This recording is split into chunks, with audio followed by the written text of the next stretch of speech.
Est-ce que les Lions de la Teranga réussiront à pouvoir faire tomber les pharaons d'Égypte dans la course pour le Qatar 2022?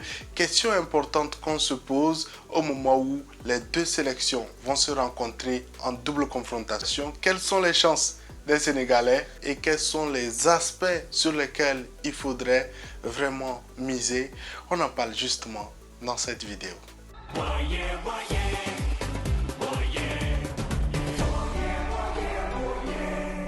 Salut à toi, moi c'est Jacques, bienvenue sur ma chaîne. Ici j'analyse l'actualité sportive africaine et si tu ne l'as pas encore fait, abonne-toi à ma chaîne, active la cloche de notification pour qu'on puisse continuer par être nombreux à évoquer ce type de sujet. Ça y est, c'est lancé.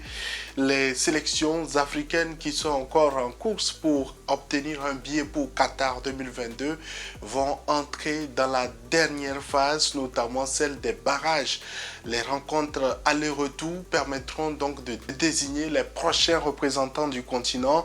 Et dans cette vidéo, la préoccupation, le match qui m'intéresse le plus, c'est celui du Sénégal face à l'Égypte. Et pour ceux qui sont un peu plus habitués à mes vidéos ici, vous savez que je suis un peu plus sensible à tout ce qui touche à la question sénégalaise ou à la sélection sénégalaise parce que justement c'est la première sélection sur le continent africain au classement FIFA et donc on ne doit pas faire et on ne peut pas faire sans cette sélection. C'est également le champion en titre, on peut tout dire, on peut tout critiquer, mais quoi qu'il en soit, c'est le champion. Et en plus, c'est l'un des récents adversaires que la sélection togolaise a eu. La récente confrontation, c'était en novembre dernier. On a vu le résultat. Les Sénégalais ont beaucoup souffert face aux Togolais avant d'aller à la CAN et d'être sacrés champions. Normalement, au retour de la CAN, on doit se partager ce trophée. Alors, plus sérieusement, les Lions de la Teranga ont, selon moi, la possibilité, l'avantage et la possibilité de pouvoir se qualifier pour la Coupe d'Afrique des Nations.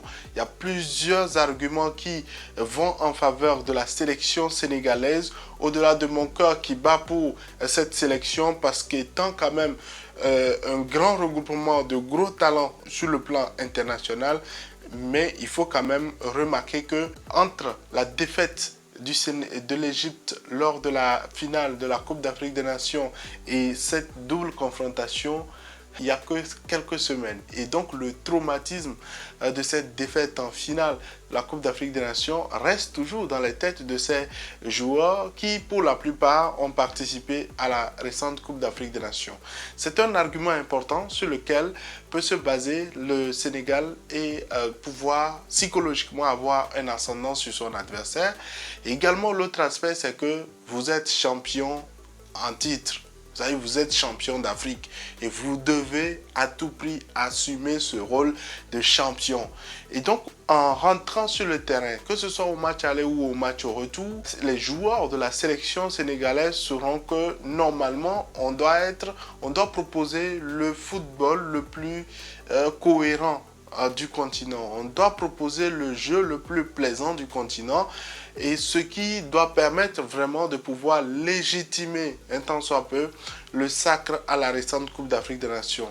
On a vu comment ils ont souffert lors de la Coupe d'Afrique des Nations pour monter en régime et j'estime qu'une très belle prestation lors de cette double confrontation permettra à tous les aigris ou aux oiseaux de mauvais augure de pouvoir finalement s'asseoir pour se dire tiens, on les a critiqués, mais finalement, ils étaient bons quand même.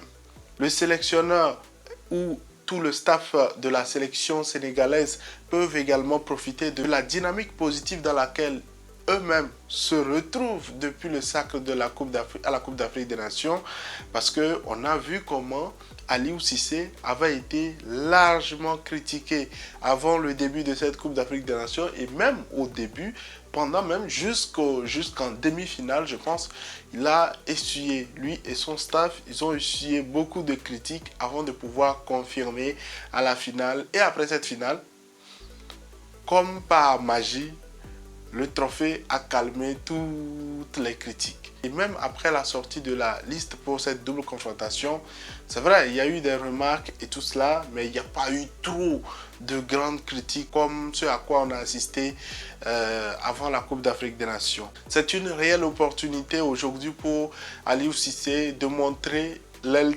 tactico, comme vous l'avez surnommé, qu'il est, la tactique qu'il doit mettre en place face à un adversaire qui désormais le connaît et qu'il connaît. Il faudrait faire extrêmement attention. Alors, le Sénégal fait face à un adversaire qui a montré lors de la récente Coupe d'Afrique des Nations qu'il peut ne pas jouer, mais pouvoir gagner ses matchs. Que ce soit face au Nigeria, au Cameroun ou encore au Sénégal, la sélection égyptienne n'a pas proposé de jeu. Elle a plutôt fermé son jeu, plutôt préféré même ralentir le jeu pour pouvoir arriver à la phase des tirs au but et pouvoir compter sur la tactique de son gardien et l'adresse quand même des joueurs des Pharaons. Mais cette fois-ci, ce sera une double confrontation, sauf si on se retrouve à 0 but partout au match aller, 0 but partout au match retour. Là, on ne pourra pas se penser tir au but, mais je pense que les chances de pouvoir arriver jusqu'au tir au but sont vraiment très minimes. Et donc, ça veut dire clairement que l'Égypte sait ce à quoi s'en tenir.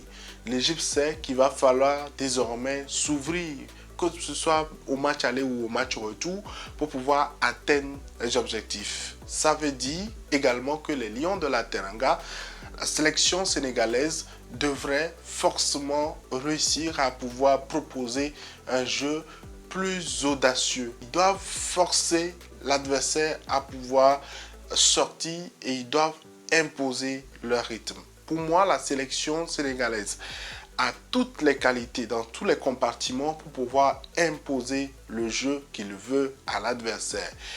Parfois, c'est l'humilité ou bien c'est la peur, je ne sais pas, mais j'estime que du gardien jusqu'à l'attaquant, on a quand même un assemblage de joueurs qui réussissent dans leur club et qui ont la capacité également de réussir en sélection. Et la clé pour moi, ce sera vraiment de réussir dès le premier match, c'est-à-dire dès le match aller, réussir à capitaliser sur le score avant de pouvoir penser au match retour. Parce qu'il y a des gens qui vont vraiment pleurer et avoir beaucoup de regrets s'ils lèvent le pied ou s'ils loupent des occasions dès le match aller. Il va falloir vraiment se montrer très réaliste parce que sur certaines occasions, les attaquants sénégalais ne montrent pas autant d'envie. Même si aujourd'hui, en termes de club et tout cela, Ismaïla Sarr a des difficultés sur la position de son club en Première Ligue, je pense que ça peut être l'un des porteurs de cette sélection.